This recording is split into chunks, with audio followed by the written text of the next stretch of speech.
ठीक है। फिर भी आप अपने डाउट्स नोट करके रखना, पूछते चलना कि सर क्या पढ़ा रहे हैं क्या नहीं पढ़ा रहे हैं। ठीक सर है, 1 घंटे की क्लास चलो रखी क्या? गुड। 1 घंटे में हम चैप्टर पूरा पढ़ा देंगे तुमको यार, तुम चिंता मत करो। ठीक है, चलो। हाँ सर, तो आज मैं आज जरा आपका, एमएच में गया था डॉक्टर के पास। अच्छा डॉक्टर क्या बोला? डॉक्टर ने लगाई सुई, नहीं तुषार सर। बोला उई उई उई? नहीं सर। अच्छा बोला एक, चलो।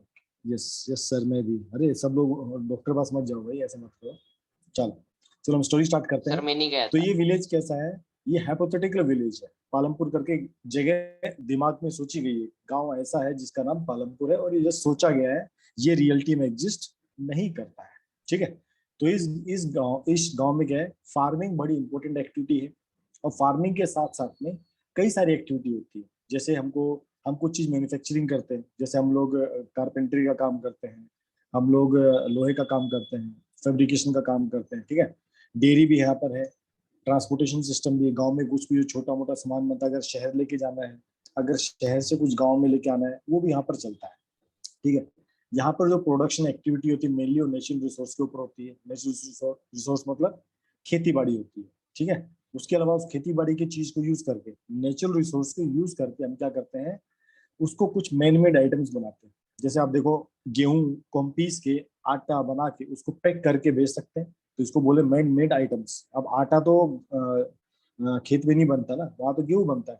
ठीक है, उस तरह आपका चना होता है, चना खेत में होता है, आप उसको लाते हो, वो उसको पिसाते हो, उसको बेसन करके आप बेचते हो। इसको बोलते हैं man made items. Natural resources को यूज करके हम अगर कोई नई चीज क्रिएट करते हैं, उसको कहते हैं man made items.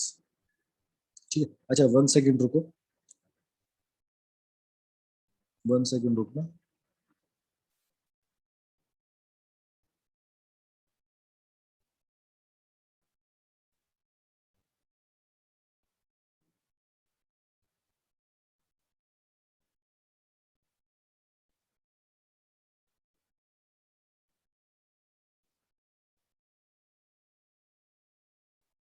One second मैं कुछ,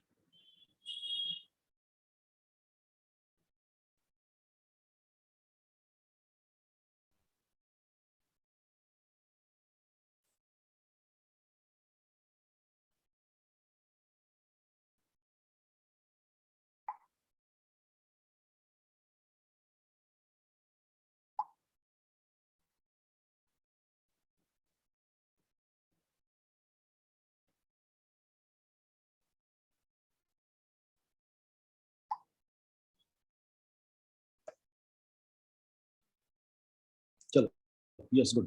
तो यहाँ पर कुछ मेन मेन आइटम्स हैं, तो यहाँ पर आपका प्रोडक्शन होता है। चलिए यार, अभी ये गांव कहाँ पर है, इसकी लोकेशन क्या है, और तो सर आपकी आवाज ब्रेक हो रही है। Sir, your voice is breaking. Yes, sir. और सर आपकी आवाज ब्रेक हो रही है। देख किस तरह को गांव सर एक बार आप रिजॉइन करके देख लो। Yes sir.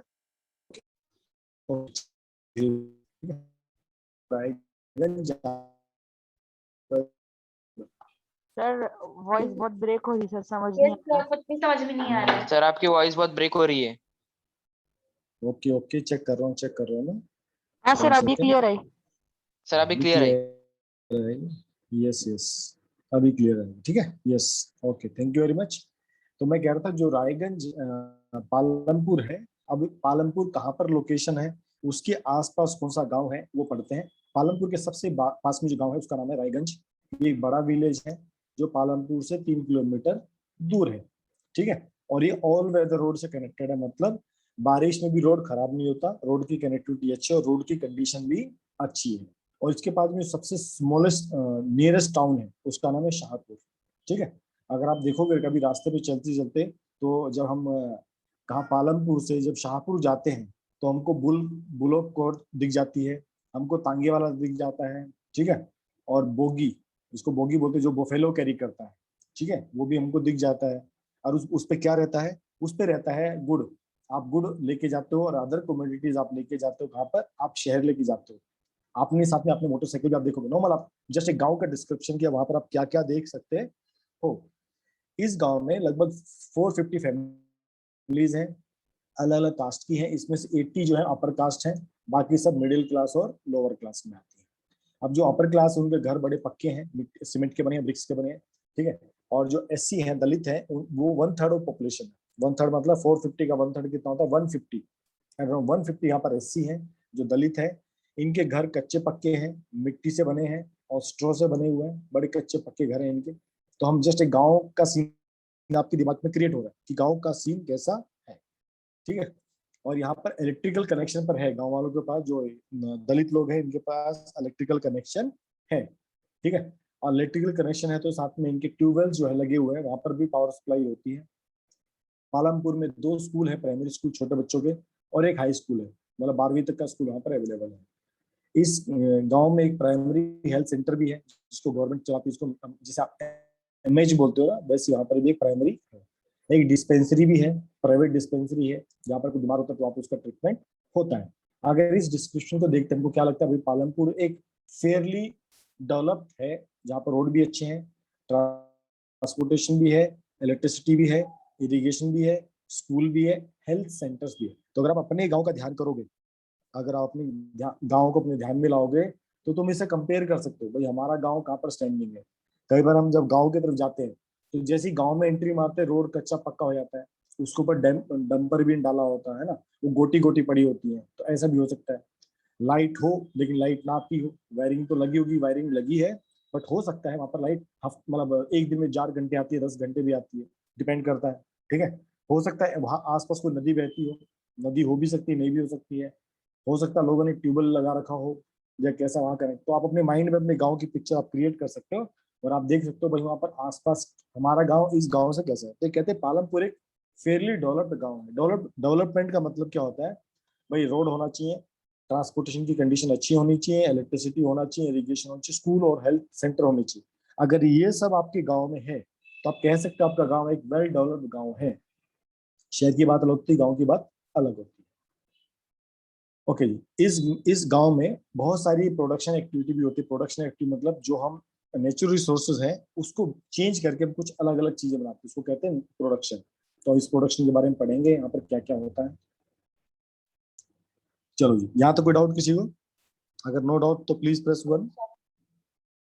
All clear? चलो गुड।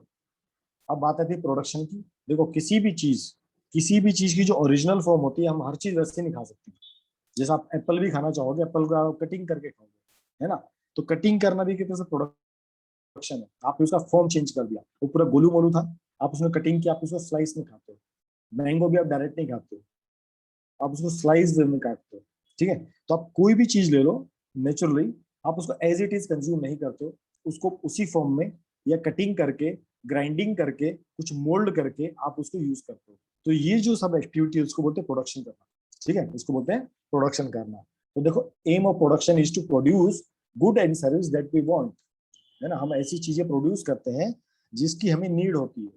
अब जैसे हम गेहूं होता है, गेहूं को हम डायरेक्ट नहीं खा सकते, हमको क्या करना पड़ेगा, उसको आटा चक्की पे ले आना पड़ेगा, उसको पिसाना पड़ेगा। This is also known as production, ठीक है। हम सब्जी खुद नहीं उगाते, हमको सब्जी की दुकान से लाना पड़ता है। तो सब्जी खरीदना भी दिस लाइक ए प्रोडक्शन, क्योंकि वो वहां से लाएगा, उसको कैरी करके लाएगा, ठीक है। कुछ लोग क्या करते हैं, आपने देखा होगा आजकल अभी भुट्टे का सीजन चल रहा है, ठीक है। तो गाँव में भुट्टा लगता है, तो भुट्टे को लेके आते हैं, उसको छील के रख देते हैं, लो भाई आपको बना बना भुट्टा मिल जाता है, ठीक है। तो प्रोडक्शन होता है नेचुरल रिसोर्स को किसी अदर फॉर्म में चेंज करना, उसको कहते हैं प्रोडक्शन। तो प्रोडक्शन के लिए 4 चीजें बहुत जरूरी होती है। फर्स्ट रिक्वायरमेंट होती है लैंड की। अगर आपके पास लैंड है तो ही आप प्रोडक्शन कर सकते हो। जो कोई फैक्ट्री लगती है हवा में, तो फैक्ट्री नहीं लगेगी, फैक्ट्री कहाँ लगेगी, जमीन पे लगेगी। तो कोई भी प्रोडक्शन बनाने के लिए, करने के लिए आपको फैक्ट्री चाहिए, साथ साथ में आपको पानी चाहिए होगा और मिनरल्स आपको चाहिए होंगे, तभी लैंड पे अच्छा काम हो सकता है। दूसरा, आपको लेबर लगेगा। लेबर मतलब काम करने वाले लोग, लेबर कहते हैं काम, जो खेतों में काम करते हैं या फैक्ट्रीज में काम करते हैं उनको कहते हैं लेबर।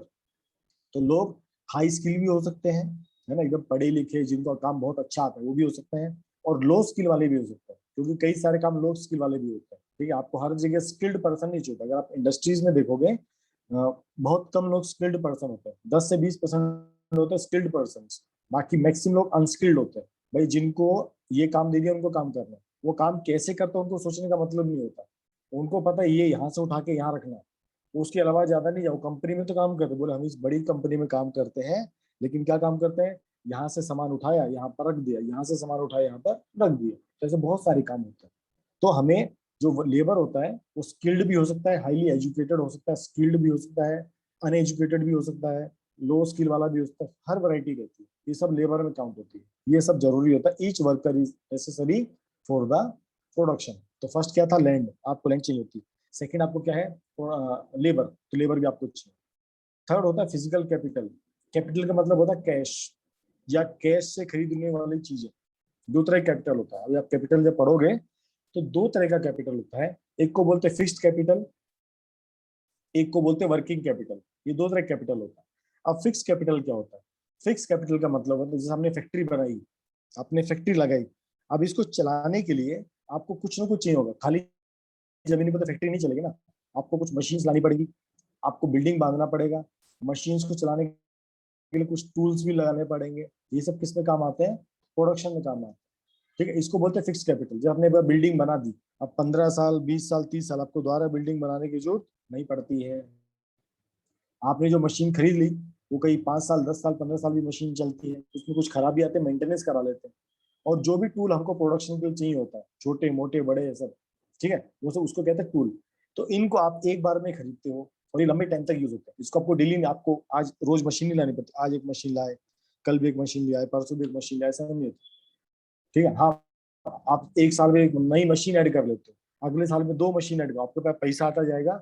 आप एक बिल्डिंग बनाई थी, फिर उसके बाजू में दूसरा जमीन खरीदा, फिर उसको उसको उसको पर बिल्डिंग बांधा, ठीक है, फिर तीसरी जमीन खरीदी, उस पर बिल्डिंग बांधा, ऐसा धीरे धीरे ऐड करते हो, उसको बोलते हैं फिक्स कैपिटल। ठीक है, जो आपको रोज खरीदने की जरूरत नहीं पड़ती है। कंप्यूटर्स हो गए आपके, है ना, आपको जनरेटर चाहिए, टरबाइन चाहिए, ये सब सोफिस्टिकेटेड जो मशीन होती है, ये सब आपकी आती है फिक्स कैपिटल के अंदर। दूसरा होता है आपका वर्किंग कैपिटल। वर्किंग मतलब डेली काम करने वाला। तो कौन कौन सी चीज हमको डेली खरीदनी पड़ती है, हमको रॉ मटेरियल खरीदना पड़ता है। जैसे सब्जी वाला रोज सब्जी खरीद के लाता है मार्केट यार्ड से और डेली बेचता है। हाँ, हो सकता है आज सब्जी जो आज नहीं बिकी कल बिक जाएगी, पर ऐसा तो नहीं तो सब्जी खरीद के ले आया और भैया महीने तक वो सब्जी खरीदने नहीं गया, ऐसा नहीं होता। तो रॉ मटेरियल, कोई भी चीज आप प्रोड्यूस करोगे आपको रॉ मटेरियल चाहिए होता है। जैसे अनाज है, आपको आपने गेहूं पीसने की मशीन लगाई, ठीक है, गेहूं पीसने की आपने मशीन लगाई, तो क्या हुआ, वो मशीन तो एक बार आएगी, पर गेहूं तो आपको रोज चाहिए होता है, तो उसको बोलते हैं रॉ मटेरियल। दूसरा, अगर आपकी फैक्ट्री बड़ी है तो आपको लोगों को सैलरी भी देना पड़ेगा, तो सैलरी आप उनको कैश में ट्रांसफर करते हो, आप उसको हाथ में भी देते हो, है ना। तो ये दो तरह की चीज चाहिए होती है, रॉ मटेरियल एंड मनी, हमको हाथ में चाहिए होती है, इसलिए इसको कहते हैं वर्किंग कैपिटल। ये रोज चाहिए होती है ना। मशीन अपन रोज नहीं खरीदते, बट हम रॉ मटेरियल रोज खरीदते हैं। Is it clear to everybody? Yes, sir. चलो गुड, आगे चलते हैं। इसके अलावा एक रिक्वायरमेंट होती है। यस सर, फिक्स्ड कैपिटल नहीं, उसके पहले एक और था ना सर, कुछ तो कुछ तो क्या याद रखो, कुछ तो physical capital sir, physical capital. मतलब इन दोनों को कंबाइन करके फिक्स कैपिटल और वर्किंग कैपिटल को टोटल करके बनता है physical capital. Got it? Yes sir. जैसे आपके पास कुछ, समझो आपके पास 100 रुपए हैं, ठीक है, 50 रुपए आपने फिक्स कैपिटल में खर्च कर दिया और 50 रुपए आपने बचाए हैं वर्किंग कैपिटल के लिए। समझो आपके पास 1 करोड़ है, 1 करोड़ में से 20 करोड़ 1 करोड़ आपके पास, आपने 20 लाख खर्च किया मशीन खरीदने के लिए, और बाकी आपके 80 लाख जो बचा है उसमें आपके रेंट, सैलरी सब आती है। जो आपको ऑफिस को डेली चलाने के लिए आपको जो खर्चा करना पड़ता है उसको कहते हैं वर्किंग कैपिटल। और जो आप एक बार खरीद ले तो मशीन वगैरह, उसको बोलते हैं फिक्स कैपिटल। ओके, इन सब के अलावा एक रिक्वायरमेंट और होती है, there is fourth requirement too, you will need knowledge. ठीक है, अब जो आदमी होता है, ह्यूमन कैपिटल इसको बोलते हैं ह्यूमन कैपिटल। ठीक है, ये ह्यूमन कैपिटल क्या होता है? ह्यूमन कैपिटल होता है आपने जो आदमी आज जॉब पे रखा है, ठीक है, हो सकता है उसको नॉलेज नहीं हो, पर बदलते टाइम के साथ नॉलेज आना बहुत जरूरी होता है। आपको उसको पर इन्वेस्टमेंट करना पड़ता है, उसको आपको ट्रेन करना पड़ता है। जैसे समझो आपके ऑफिस में 10 लोग थे एकदम स्किल्ड थे जिनको बहुत अच्छा काम आता था, अब क्या हुआ, वो बुढ़ा हो गया, बीमार हो गया, वो ज्यादा दिन काम नहीं कर सकता है। तो अगर आपने नीचे के लोगों को नहीं सिखाया तो क्या होगा, आपके समय आने पर ऊपर के लोग बुढ़े हो जाएंगे और नए लोग आपको मिलेंगे नहीं। इसलिए इन लोगों को सिखाना पड़ता है, ट्रेन करना पड़ता है। इसको कहते हैं ह्यूमन कैपिटल। इसके बारे में अगले चैप्टर में और डिटेल में पढ़ेंगे। भाई किसी ने पढ़ाई लिखाई अच्छी की है, किसी ने ITI किया है, किसी ने मतलब IT इंडस्ट्री में सॉफ्टवेयर सीखा है, तो दीज आर और are non human capital. Human जो आदमी होता है उसको ट्रेंड करने के लिए जो आपको कैपिटल लगता है या जो इन्वेस्टमेंट लगता है उसको कहते हैं हम ह्यूमन कैपिटल। ठीक है जी, गॉट इट। तो every production is organised by combining land, land चाहिए होता है आपको, वापस हमको लेबर चाहिए होता है मतलब काम करने वाले आदमी, फिजिकल कैपिटल मतलब building blocks, machines, salaries, rent, और उसका ह्यूमन कैपिटल, ह्यूमन को रिचार्ज करने के लिए। जैसे आप लोग पढ़ाई कर रहे हो तो आपकी पढ़ाई करके आपकी नॉलेज एनहेंस होगी, इसको आप लाइफ में प्रैक्टिकली अप्लाई करोगे, इसको बोलते हैं ह्यूमन कैपिटल। अगर आप कोई चीज सीखोगे ना, आप करोगे कैसे? हर चीज तो हम हर चीज तो हम ऐसे सीख ही नहीं सकते हैं। हमको कुछ भी, हम हर काम नहीं कर सकते, हमको कुछ ना कुछ काम करेंगे, सीखना पड़ता है। तो इनको कहते हैं फैक्टर्स ऑफ द प्रोडक्शन। ये 4 फैक्टर आपको याद करने हैं, क्वेश्चन इसके ऊपर आता है कई बार। चलो जी, अब हमने पढ़ा था भाई 4 चीज चाहिए, लैंड चाहिए, लेबर चाहिए, कैपिटल चाहिए, और आपको क्या चाहिए, ह्यूमन कैपिटल चाहिए। तो पालमपुर में फार्मिंग हो रही है, उसमें फार्मिंग उसका मेन बिजनेस है, अगर देखा जाए तो मेन काम होता है पालमपुर में। तो फार्म, ये आपका लैंड हो गया, लैंड इज फिक्स्ड। तो farming is main production activity in the Palampur. 75% लोग फार्मिंग के ऊपर डिपेंड करते हैं, या तो खुद खेती करते हैं या किसी और के खेत में खेती करने जाते हैं, दोनों वे। तो अगर आपके 450 पीपल थे, उसमें 75% कैसे केवल एग्रीकल्चर के ऊपर डिपेंड करते हैं, या तो उनका खुद का फैक्ट्री होता, खुद का उनका खेत होते हैं, खेतों में खेती करते हैं, या वो लेबर को हायर करते हैं खेती करने के लिए, है ना। दे कुड बी फार्मर्स और farmer labours. The well being of this people closely connected to the production. ठीक है, कोई दिक्कत नहीं, ठीक है। अब there is a basic constant in raising farm production, ठीक है, large area this and this, ठीक है, ओके। इसमें कोई ऐसा डिटेल नहीं है, जो आपको डिटेल में होता है तो बताता रहता हूँ, ओके। अब लैंड मेजर कैसे करता है वो समझ लो, ठीक है। जैसे आपके पास लैंड है, लैंड का मेजरमेंट करते हो किसमें, हेक्टेयर में। नॉर्मली बड़ी जमीन को हेक्टेयर में नापते हो आप, एकड़ में नापते हो, है ना। बीघा में, बीघा छोटे यूनिट होता है, गुंटा छोटा यूनिट होता है, ठीक है। तो लैंड मेजरमेंट के तरीके अलग अलग होते हैं। सर बुक में सेम है ना, मतलब तुषार,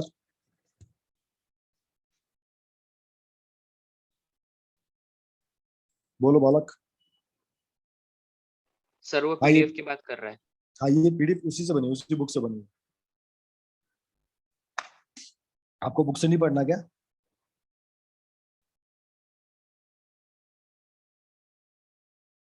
पढ़ना है ना, गुड। बुक से बाहर वैसे पढ़ाएंगे नहीं ना, बुक से बाहर कोई फायदा नहीं पढ़ाती है। हाँ, आपको एक्स्ट्रा इनपुट देता रहूंगा मैं साथ साथ, ठीक है। तो अब लैंड को मेजरमेंट करते हैं, हम इसको मेजर करते हैं ना लेंथ को, सेंटीमीटर, वो मैं बुक भी देख लूंगा, हाँ ठीक है। हम लैंड को मेजर, लेंथ को मेजरमेंट करते हैं सेंटीमीटर, मिलीमीटर, किलोमीटर, मीटर। उसी तरह जो लैंड होती है, लैंड जमीन, उसको मेजरमेंट करते हैं, बीघा, गुंठा, एकड़, है ना। ऐसे अलग अलग उसकी होती है, अलग अलग जगह अलग अलग नाम होता है। आपके गांव में तो गुंठा होता है और एकड़ होता है, या बीघा, हमारी तरफ बीघा बोलते हैं। तो हर गांव में, हर शहर में, हर स्टेट में नाम अलग अलग हो सकता है, पर उसको मेजरमेंट करने के तरीके होते हैं। 1 सेकेंड, हेलो।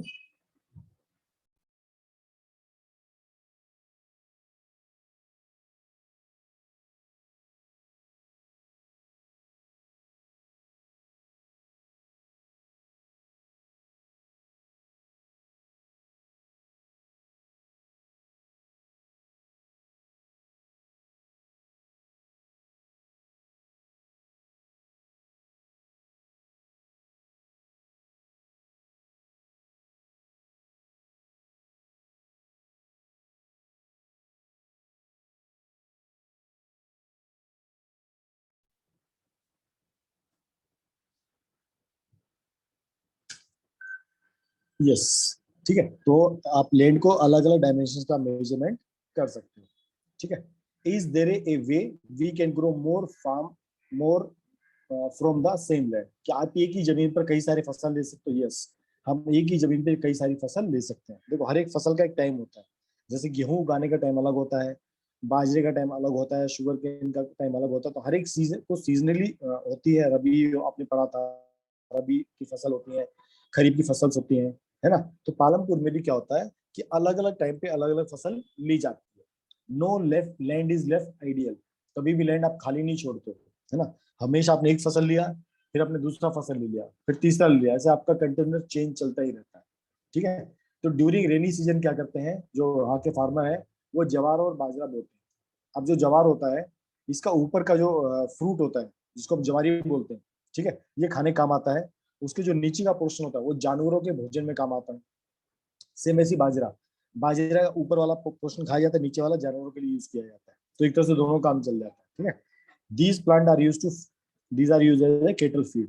ठीक है? उसको ऊपर का आप खा सकते हो, जैसे गेहूं आप ऊपर से निकालते हो, नीचे का पोर्शन आपका जानवर खाता है, ऐसी ज्वार बाजरा भी होता है।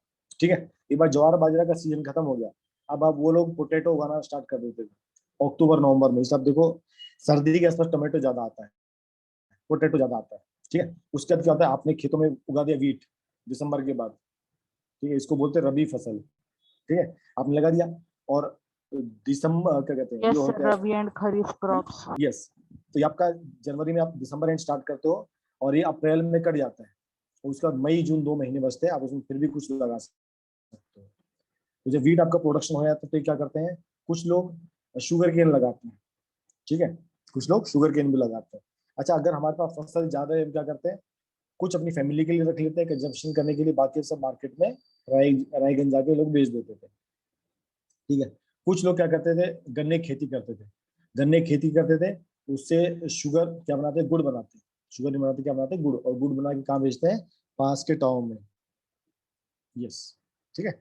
तो the many reason why farmer able to do, अब भाई खेती करने के लिए कुछ ना कुछ तो होगा, है ना? अब ये लोग एक बार में 3 ले पाते थे। तो अगर आपको 3 फसल लेना है, तो क्या होना चाहिए, आपका इरिगेशन सिस्टम बहुत मजबूत होना चाहिए। मैक्सिमम जो फसलें होती है, बारिश देखो साल में एक बार ही होती है ना? यहाँ तो पुणे में बारिश ज्यादा होती है। एक सेकंड को sir, when we add fertiliser to the land with short term programme, ये सभी पढ़ेंगे धीरे धीरे, उस पर भी आएंगे थोड़ी देर, आगे वो टॉपिक आने वाला है। ठीक है? तो हमको जब फसल ज्यादा लेनी होती है, तो उसके लिए इरिगेशन बहुत इंपॉर्टेंट होता है। तो कई गांव में तो जो आप महाराष्ट्र में देखो, मराठवाड़ा का इलाका है, लातूर का इलाका है, वहाँ पर बारिश बहुत कम होती है, और कहीं अगर नदी आसपास ना हो तो पानी बहुत कम मिलता है। तो ऐसे लोग ज्यादा प्रोडक्शन नहीं कर पाते, लोग गरीब हो जाते हैं, इसलिए उनको दिक्कत बहुत आता है। ठीक है? तो अच्छा लैंड होना चाहिए, उसके लिए क्या होना चाहिए, आपके पास पानी का फैसिलिटी भी अच्छा होना चाहिए। अब यहाँ पर पालमपुर में तो क्या हो गया, यहाँ पर इलेक्ट्रिसिटी है, तो इन लोगों ने क्या किया, कुएं खोदने स्टार्ट कर दी। ये लोग केवल बारिश के ऊपर डिपेंडेंट नहीं है। ये क्या हो गया, ये किसके ऊपर डिपेंडेंट है, अपनी इरिगेशन के लिए अपनी इन्होंने अपनी ट्यूबवेल्स लगा लिए। ठीक है? ये ट्यूबवेल्स अपना खेती करते हैं, जब पानी होगा तो आप अच्छी अच्छी फसल आप लगा सकते हो। तो इन लोगों ने क्या किया, वही किया, अपने हर एक छोटे छोटे खेत में इन्होंने अपना खुद का इरिगेशन सिस्टम चालू कर दिया। तो जितना आपको पानी चाहिए, जमीन से पानी निकालो, पौधों को पानी दे दो। ठीक है? तो पहले कुछ ट्यूबवेल जो थे वो गवर्नमेंट ने लगाए थे, बाद में इन्होंने अपने खुद लगाने स्टार्ट कर दिए थे। तो लगभग उनका 200 हेक्टेयर का लैंड क्या था, वो इरिगेशन था। मतलब इरिगेशन फैसिलिटी बहुत अच्छी थी, इसलिए वो साल में 3 फसल ले पाते थे। तो कई शहरों में ऐसा जहाँ पर हाई लेवल इरिगेशन नहीं है, इंडिया में बहुत सारी जगह ऐसी है। ठीक है? जैसे नॉर्थ में तो अच्छा खासा है, वहाँ पर तो नदियां बहुत बहती है, उधर इतना दिक्कत नहीं आता है। ठीक है? आपका कोस्टल रीजन है, ठीक है, नॉर्थ इंडिया है, वहाँ पर वेल इरिगेशन है। लेकिन जो डेक्कन प्लेट्यू है, वहाँ पर इरिगेशन काफी लो है, इसलिए वहाँ पर देखोगे आप, टोटल जो कल्टीवेशन एरिया वहाँ पर काफी कम है एज कम्पेयर टू इंडिया। ठीक है? इसलिए तो बारिश के ऊपर बहुत ज्यादा डिपेंडेंसी है। यस, लातूर में है लो इरिगेशन। ठीक है? दूसरा, to grow more than one crop on a piece of land is known as multiple cropping. अब जब एक ही साल में एक ही जगह से अगर ज्यादा फसल लेते हैं, तो उसका क्या बेनिफिट होता है, उसको बोलते हैं मल्टीपल क्रॉपिंग। तो one way of increasing production is growing on the land. ठीक है? हम एक ही जमीन पे कई सारी फसल लेते रहते हैं। हम क्या करते हैं, आज हमने वीट लिया, हम अगली बार दूसरा ले सकते हैं। ये बहुत इंपॉर्टेंट होता है। ओके जी, चलो नेक्स्ट। ये इंडिया का डाटा दिया है कि जैसे हर साल जमीन कितनी हेक्टेयर बढ़ती गई। जब इंडिया आजाद हुआ था तो 130, सर मतलब ये हायर से लेना है क्या? नहीं नहीं, मल्टीपल इरिगेशन मतलब मल्टीपल क्रॉपिंग मतलब आज अपने 2-3 महीने ये फसल लिया, अगले 3 महीने दूसरी फसल ले लिया, उसके अगले 3 महीने फिर दूसरी फसल ले लिया, इसको बोलते हैं मल्टीपल क्रॉपिंग। और एक और आपका होता है कि एक फसल के बीच में दूसरी फसल लगा देना, जिसको मल्टीपल क्रॉपिंग बोलते हैं ना। एक फसल आपकी लगी है ऑलरेडी, उसके साइड साइड में आप दूसरी फसल लगा देते थे, ये भी पॉसिबल होता है। ठीक है, चलो तो देखो इंडिया जैसे आजाद होता गया इरिगेशन एरिया बढ़ता चला गया। पहले 130 मिलियन हेक्टेयर होता था, अभी लगभग 2014-15 तक 155 के आसपास आ गया है। नेक्स्ट आपका है, is it important to increase the area under irrigation? क्या हमको एरिया ऑफ इरिगेशन बढ़ाना चाहिए? यस, अगर आपको प्रोडक्शन बढ़ाना है तो आपको एरिया ऑफ इरिगेशन बढ़ाना ही पड़ेगा। तो आप जैसे गांव में रहते हो, मैक्सिमम बच्चे गांव वाले, तो आप अपनी एक एक फसल यहाँ लिख सकते हो, name of the crop, yes, ये कौन से सीजन में बोई जाती है, यस, ये कौन से महीने में काटी जाती है, मतलब हार्वेस्ट मतलब पक जाती है, उसको काटना होता है कौन से महीने में, और आपके उस गांव में सोर्स ऑफ इरिगेशन क्या है, भाई बारिश से होती है, टैंक है, ट्यूबवेल है, ये आप चार्ट अपना खुद कर सकते हो। यस यस, ये आपका होमवर्क में। चलो good। अच्छा, अब आपको और प्रोडक्शन बढ़ाना है, अगर आपको और प्रोडक्शन बढ़ाना है तो क्या करना होता है? तो पहले देखो जो खेती होती थी, ठीक है, अब इसको बोलते हैं सर यील्ड, आपने आवाज लो कितना आ रही है। प्रोडक्शन किया। यस हाँ बच्चा, सर। बीच बीच में होता, आपका नेट फ्लक्चुएट होगा तो हो सकता है। सर आ रही है क्लियर। हाँ बीच बीच में होगा, अगर आपका नेट फ्लक्चुएशन होगा तो बीच बीच में ऐसा हो सकता है। यस, ठीक है, तो यील्ड बोलते हैं इसको, यील्ड, भाई आपके जमीन पे कितना खेती हुआ, ठीक है, उसको बोलते हैं यील्ड। ठीक है, अब जब इंडिया आजाद हुआ था 1960 तक, the seed use in the cultivation are traditional.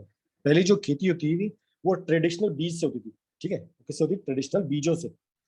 उसमें एक ही नुकसान था, भाई उसका प्रोडक्टिविटी काफी लो होता था। ठीक है, समझो एक खेत से आप जितनी फसल लेते हो, जब ट्रेडिशनल बीज यूज करते थे उससे क्या होता था, आपका प्रोडक्शन कम आता था। समझो आपने फसल बोया, वहां से आपको केवल 50 हेक्टेयर मतलब 50 केजी आपको वहां से अन्न मिला। ठीक है, मान लो जैसे हम एज्यूम कर लेते 50,000 आपको मिला। ठीक है, तो इसमें क्या होता था, इसकी खासियत होती थी, इसको बोने के लिए, इसकी खेती करने के लिए आपको इरिगेशन कम लगता था। ठीक है, दूसरा, फार्मर अपना काउ डंग यूज करता था, सफिशिएंट था, इतना फर्टिलाइजर देना काफी था। वो जो नेचुरल मैन्योर होता था उसको यूज करता था, वो फर्टिलाइजर को यूज नहीं करता था। ठीक है, जब उसके पास अपना खुद का जमीन है, ठीक है, तो अगर वो खुद का नॉर्मल बीज यूज करता था तो प्रोडक्शन कम होता था। एक उसका एक ड्रॉबैक क्या था, बस प्रोडक्शन कम होता था, बट अदर सारे बेनिफिट, उसको पानी कम लगेगा, ठीक है, उसको आर्टिफिशियल फर्टिलाइजर नहीं लगेंगे, वो अपना काउ डंग यूज कर सकता है। ठीक है, अब जब 1960 के बाद जो ग्रीन रेवोल्यूशन आई, इसको ग्रीन रेवोल्यूशन कहते हैं, इसमें क्या हुआ, जो इंडियन फार्मर था उसने हाइब्रिड बीज यूज करना स्टार्ट किया, सीड्स, है ना, हाई यील्डिंग वैरायटी सीड्स ने यूज करना स्टार्ट किए। तो गवर्नमेंट ने क्या बोला, भाई आप ये सीड यूज करो, इससे आपका उसी खेती पर दुगना तिगना प्रोडक्शन हो जाएगा। आपने तो लालची थे, अपने क्या किया, अपने वो प्रोडक्शन लेके काम करना, वो बीज Sir, लेके did प्रोडक्शन government करना। sir, did government promoted it? Yes, किसी और का माइक ऑन है प्लीज, ऐसे माइक बीच में on मत कीजिए। सर गवर्नमेंट ने प्रमोट किया था क्या? यस, ये गवर्नमेंट ने प्रमोट किया था प्रोडक्शन बढ़ाने के लिए। ठीक है, तो इसको बोलते थे high yielding variety seeds, high yielding variety seeds. ठीक है, इससे मैं क्या बोला, भाई आपकी फसल दुगनी तिगनी हो जाएगी, उसमें हुई भी। ठीक है, वो फसल दुगनी तिगनी हुई, पर इसके ड्रॉबैक ज्यादा थे। इसका एक ही खासियत क्या था, आपका प्रोडक्शन बढ़ जाएगा, इसके बाकी सब ड्रॉबैक थे। क्या ड्रॉबैक था, इसके लिए पानी बहुत लगेगा, है ना, to produce more you will large quantity of food grains. इसको करने के लिए आपको प्लेंटी ऑफ वाटर लगता है, you need plenty of water, plus इसके लिए आपको काउडंग से काम नहीं चलेगा, इसके लिए आपको केमिकल फर्टिलाइजर ही डालना पड़ेगा। देखो है ना गुंडागर्दी, मतलब पहले बोलते पानी भी ज्यादा लगेगा, फिर बोलते केमिकल फर्टिलाइजर डालो, इसलिए किसान गरीब होता चला गया। पता है, ये एक रीजन Yes, है। sir. सर फिर तो बहुत अमीर किसान लोग ही ये कर पाते होंगे। हाँ बिल्कुल, वही अभी धीरे सर धीरे आज पढ़ोगे भी कि हमारे गांव में बस कम फर्टिलाइजर यूज करते हैं और बाकी सब काउ हाँ, डंग और नेचुरल सीड से वो ही करते वो बहुत अच्छा होता है, जब उससे प्रोडक्शन कम होगा, पर हेल्थ के खाओ तो अच्छा खाओ ना भाई, कचड़ा खा के क्या फायदा। ठीक है, तो फर्टिलाइजर और क्या लगता था, और भी एक इम्पोर्टेंट था पेस्टिसाइड्स। उन्होंने फर्टिलाइजर तो यूज किया ही किया, पेस्टिसाइड भी उनको यूज करना पड़ता था, जबकि पहले किसानों को देखो कभी पेस्टिसाइड यूज करने की जरूरत नहीं पड़ता। वो क्या करता था, मैक्सिमम क्या करता था, वो नीम की पत्तियां लेता था, उसको पानी में उबालता था और उसका छिड़काव कर देता था, उसके लिए वही पेस्टिसाइड बहुत होता था। यस अभी सर, राइस बहुत पे भी ज्यादा मंडी वही डेंजरस करती है। पेस्टिसाइड। हाँ बिल्कुल, मैं आपको वही कह रहा हूँ कि पहले चीजें बहुत आसान थी, प्रोडक्शन कम था, उसको खुद के सस्टेनेंस के लिए अनाज आराम से होता था।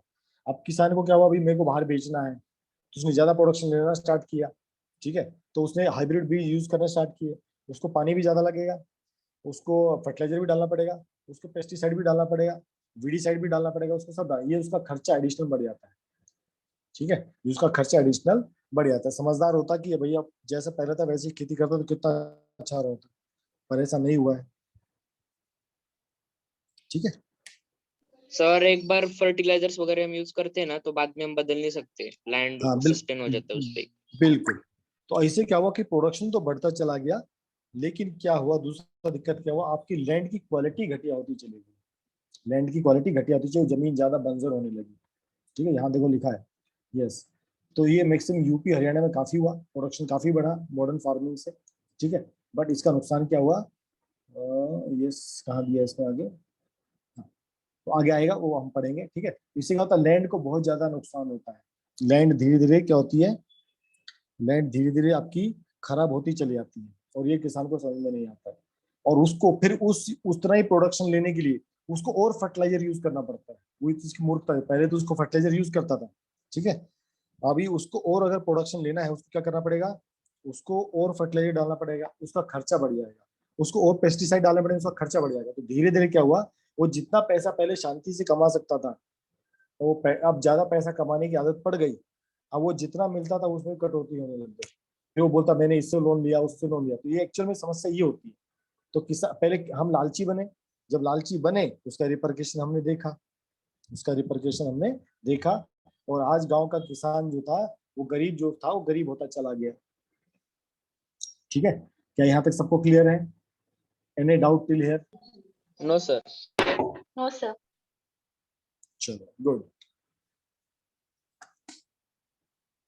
विल द लैंड सस्टेन, ये यहाँ पर आएगा, विल द, अब इतना फर्टिलाइजर हम यूज कर रहे हैं, हाई वैरायटी सीड यूज करें तो लैंड इसको सस्टेन करेगा क्या, तो बताते हैं, land being a natural resource it is necessary to careful in use. Scientific report बताती है मॉडर्न फार्मिंग मेथड जो हम यूज करते हैं उससे रिसोर्सेज का ओवर यूज हुआ है। आपकी जो, आप एक बार में 3 फसल ले रहे हो 4 फसल ले रहे हो, जो सोयल होती है वो खुद को उसको अपने आप को एनर्जाइज करने के लिए उसको खाली छोड़ना पड़ता है। अगर आप उसे कंटिन्यूस अगर आप फसल लेते रहोगे उसका ह्यूमस डाउन हो जाएगा, उसकी क्वालिटी डाउन हो जाएगी, और समय आने पर वो जमीन बंजर बन जाती है, और ऐसी मैक्सिमम होता है। तो ये जो मॉडर्न मेथड से क्या होता है, जमीन ज्यादा ओवर यूज होती है, ठीक है। In many areas associated with the loss of soil fertility, जिसकी हमने बात की, जैसे फर्टिलाइजर आप ज्यादा यूज करते हो आपकी सॉइल की फर्टिलिटी खत्म हो जाती है। आप कंटिन्यूस ग्राउंड वाटर यूज करते हो, पानी ज्यादा देना पड़ता है, अगर आप हाइब्रिड यूज करोगे सीड्स तो आपको ज्यादा पानी देना पड़ेगा, आप ज्यादा पानी दोगे तो पानी कहाँ से मिलेगा, बारिश तो इतनी आती नहीं है, आपको जमीन से पानी खोदना पड़ेगा, आप जब जमीन से पानी खोदोगे तो ग्राउंड वाटर लेवल बहुत नीचे चला जाएगा, और वही आज हो चुका है, ठीक है। इससे आपके depletion of the water table हो गया है। उसके अलावा और क्या है, यस, वंस डिस्ट्रॉयड लैंड, एक बार डिस्ट्रॉय है तो it is difficult to restore them. अगर एक बार लैंड खराब हो गया, अगर किसी की लैंड बेकार होगी ना, मान लीजिए अगर बेकार होगी, बंजर हो गई, उसको फिर से रिकवरी करना बहुत मुश्किल होता है यार, इसलिए फर्टिलाइजर हमको बड़े सोच समझ के डालने चाहिए, जितना हम नेचुरल चीज यूज करेंगे उतना हमेशा है, इसलिए आजकल देखो नेचुरल चीजों के ऊपर बहुत फोकस हो गया है, ठीक है। और इसका नुकसान क्या होता है, इसका एक नुकसान ये भी ये सर होता अभी है ऑर्गेनिक चीजें कि भी जो आप बहुत केमिकल महंगी मिल फर्टिलाइजर रही है। यूज करते हो, यस, आपके जो केमिकल फर्टिलाइजर होते हैं, ठीक है, ये हमको मिनरल्स प्रोवाइड करते हैं किसको, पौधों को।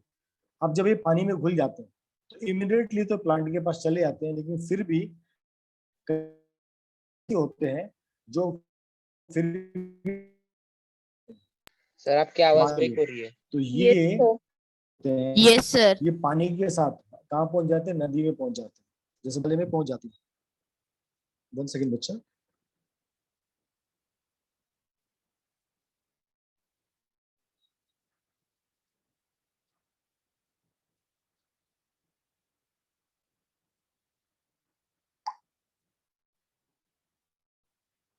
यस, हाँ अभी पूछो क्या बोल रहे थे आप लोग?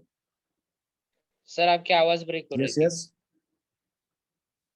तो आपको ये कह रहा था कि जब हम फर्टिलाइजर ज्यादा यूज करते हैं, पेस्टिसाइड ज्यादा यूज करते हैं, प्लांट सब कुछ नहीं खा सकता या सब कुछ एब्जॉर्ब नहीं कर सकता है।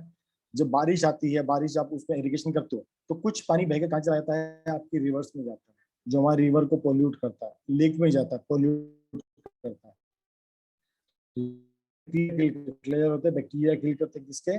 सोयल के बैक्टीरिया उसको किल करते हैं, ठीक है। उससे लैंड की बहुत खराब होती है। This mean some time after their use the soil will become less fertile than ever before. एक बार उसकी क्वालिटी खराब होने लग गई सोइल की, उसको रिकवर करना बड़ा मुश्किल होता है, ठीक है। यस, आगे चलते हैं। Fourth, how land is distributed between the farmers of the Palampur. Palampur में जमीन का बंटवारा,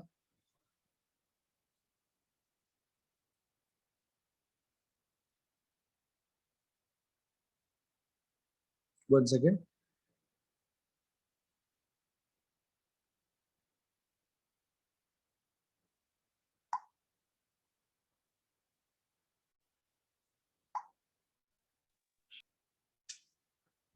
यस।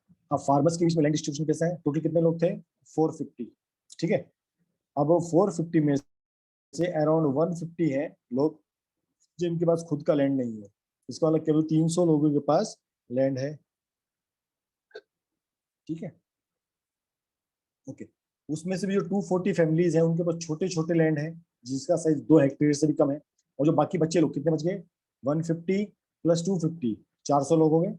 केवल 50 लोग ऐसे हैं जिनके पास जमीन बहुत बड़ी बड़ी है ना, उनके पास जमीन बहुत बड़ी बड़ी है, ओके। तो ऐसा डिस्ट्रीब्यूशन है पालमपुर में। तो जो अमीर है एकदम बड़े अमीर है, जो गरीब है वो बहुत गरीब है। तो in Palampur there are 60 family of medium and large farmer who cultivate more than 2 hectares. तो 150 लोग कौन है जिनके पास खुद का लैंड नहीं है? 240 लोग कौन है जिनके पास लैंड तो है बट थोड़ा लैंड है, 2 हेक्टेयर लैंड है। और जो 60 बचे फैमिलीज उनके पास 2 एकड़ से ज्यादा है, 2 हेक्टेयर से ज्यादा लैंड है, ठीक है। अब ये लैंड कम क्यों होता है? लैंड कम नहीं होता। जैसे गोविंद गोविंद करके एग्जाम्पल है फार्मर का, ये 1960 में था, इसके बाद खुद की जमीन थी, इस जमीन पे खेती करता था। जैसे उसकी शादी हुई, उसके बच्चे हुए, वो जीन उसके जो जमीन था उसके बच्चों में बट गया। इसलिए अब धीरे धीरे क्या हुआ, लैंड का साइज छोटा होता चला गया और पॉपुलेशन बढ़ती चली गई। तो कैसा हुआ, गोविंद के जो सन थे वो अपनी लाइवलीहुड के लिए जमीन के ऊपर डिपेंड नहीं रह सकते थे, इसलिए उन्होंने शहर में जाके काम करने का निश्चय किया। तो यहाँ पर अलग अलग एक्टिविटी दिखाई गई है कि फार्मर क्या क्या करता है, ठीक है। ये आपका लैंड का डिस्ट्रीब्यूशन दिखाया गया है कि 85% जो लैंड है वो बड़े लैंडलॉर्ड्स के पास है और 15% छोटे लैंडलॉर्ड्स के पास है। बड़ी जमीन ज्यादातर बड़े लोगों के पास में है, okay. Who will provide the labour? अब लेबर कहाँ से आएगा? जब जमीन में अपना वो खेती बाड़ी करेंगे, लेबर कहाँ से आएगा? या तो हम खुद खेती बाड़ी करेंगे, है ना, या तो हम खुद खेती बाड़ी करेंगे या फिर हमको लेबर हायर करना पड़ेगा। तो farmer require a great deal of hard work. Small farmers along with family, जो छोटी फैमिली वाले हैं जिसके पास मतलब खुद का जमीन है और 2 एकड़ से कम है, 2 एकड़ से 2 हेक्टेयर से कम है, वो अपने परिवार के साथ वहां पर खेती बाड़ी करते हैं, ठीक है। और जिनके पास जमीन बिल्कुल नहीं है वो बड़े सेठों के पास, साहूकारों के पास, जमींदारों के पास जाके खेती बाड़ी करते हैं। तो they provide labour required for the farming themselves. Medium and large family hire farm labours, ठीक है। जिसके पास 2 हेक्टेयर जमीन है वो खुद खेती करता है, उसके परिवार वाले खेती करते हैं उसके साथ में। जिसके पास जमीन बिल्कुल नहीं, जो बड़े जमींदार हैं उनके वहां पर जाके वो लोग खेती बाड़ी करते हैं। तो जमींदार क्या करता है, उनको सैलरी देता है और बहुत कम सैलरी देता है। कोई कोई जमींदार उनको खाने के लिए दे देता है, चलो तुमको तुम्हारा खाने का बंदोबस्त भी तुम्हारा कर देता हूँ, ठीक है। तो farm labours come either from the landless family और family cultivating very small plot land, ठीक है। हो सकता है किसी के पास भाई 1 गुंठा जगह हो या 1 हेक्टेयर जगह हो या आधा हेक्टेयर जगह हो, 0.5 हेक्टेयर जगह हो। अभी इसमें तो उसके परिवार का भरण पोषण नहीं हो सकता। तो कुछ जिसके पास खेती बिल्कुल नहीं थी वो जाके काम करेगा एज ए फार्म लेबर, और जिसके पास खुद की जमीन थी भी और उसको लगता भाई मेरे अकेले का इससे काम नहीं चल सकता, वो भी किसी और के अंडर में जाके फिर काम करता है। अब देखो दोनों का एक डिस्क्रिप्शन है, ठीक है। चलो आप में से एक डाला बन जाओ, एक रामकली बन जाओ। ठीक है, और आप सर इसको मैं पढ़ के डाला दिखाओ। बनूं? यस, और Sneha Ramkali, Yes, sir. Okay, चलो Yes. पढ़ो पढ़ो इसको। It is difficult to find work these days. Only the large farmers hire us, and that too for very limited number of days. Ghanshyam, the large farmer just had brought a harvester, so we are going to get even less work during the harvest season this year. Last year, I worked for less than 5 months in the whole year. We have tractors for plowing, harvesters for harvesting, threshers for threshing, even for removing weeds. Some farmers spray weedicides. This year, I will have to look for work in the brick making unit in Raiganj. I owe the local money lender rupees 2000. I had taken rupees 1000 last summer when no work was available in fields. How will I ever repay? I hardly earn enough for 2 square meals. My situation is not much better. Due to past debt, the money lenders refuse to give me any loan. Yes, thank you very much. तो यहाँ से हम कहीं ना कहीं हमारे देश की किसान की स्थिति समझ सकते हैं कि हमारे देश का किसान धीरे धीरे गरीब क्यों होता चला गया। ठीक है, एक तो पहले जमीन कम थी, कुछ के पास जमीन नहीं थी। अब दिक्कत क्या हुआ, अब जब जमीन तो है लेकिन जो बड़े बड़े जमींदार थे उन्होंने ट्रैक्टर खरीद लिए, हार्वेस्टर खरीद लिए, थ्रेशर खरीद लिए, उनके पास तो पैसा था, उन्होंने खरीद लिए। अब जो इन लोगों को लोकली काम मिलता था, लोकल काम मिलना बंद हो गया। इससे क्या हुआ, इनकी इनकम बहुत कम हो गई।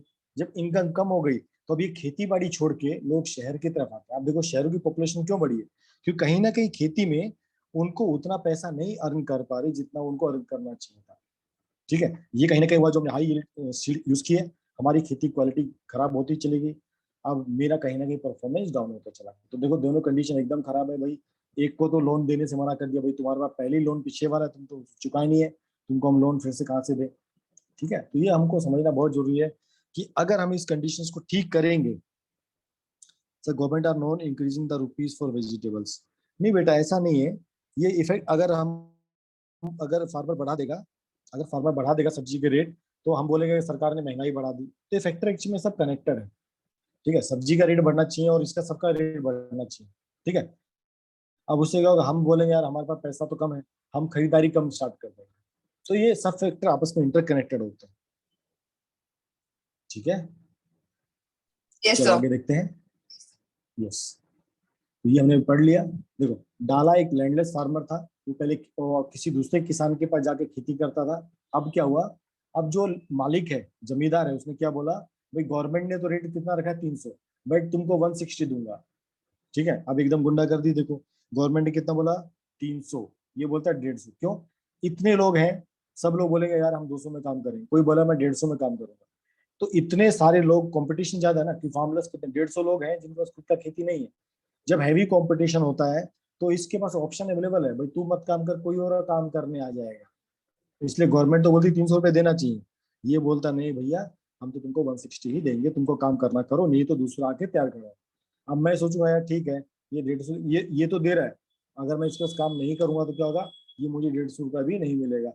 फिर अगर वो अपने फिर परिवार का पालन पोषण कैसे करेगा, फिर वो क्या करता है, वो गाँव छोड़ता है, शहर की तरफ आता है, शहर में कहीं मजदूर बनकर काम करता है।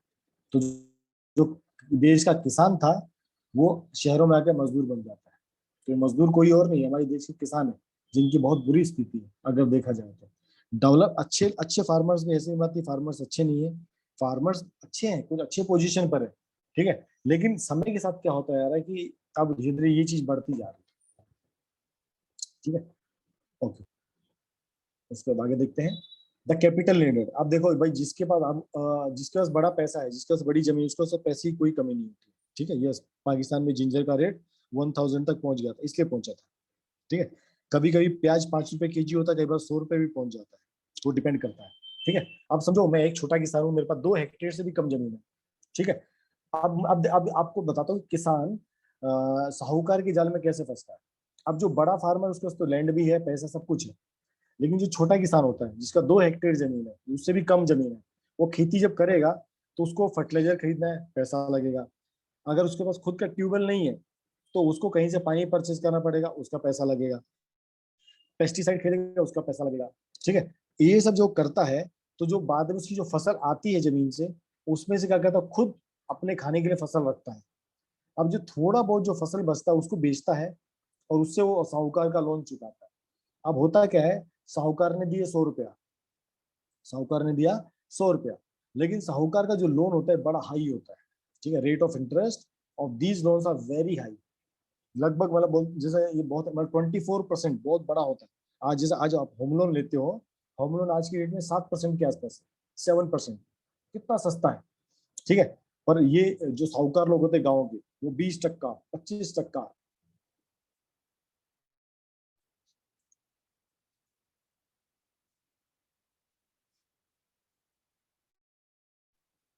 आपको मेरी आवाज आ रही है सबको? Yes sir. अच्छा 1 सेकंड, क्योंकि मेरा उससे स्क्रीन लॉग आउट हो गया। सर स्क्रीन भी दिख रही है। स्क्रीन दिख रहा है आपको? Yes sir. मेरे को लगा कि मेरा लॉग आउट हो गया। 1 सेकंड।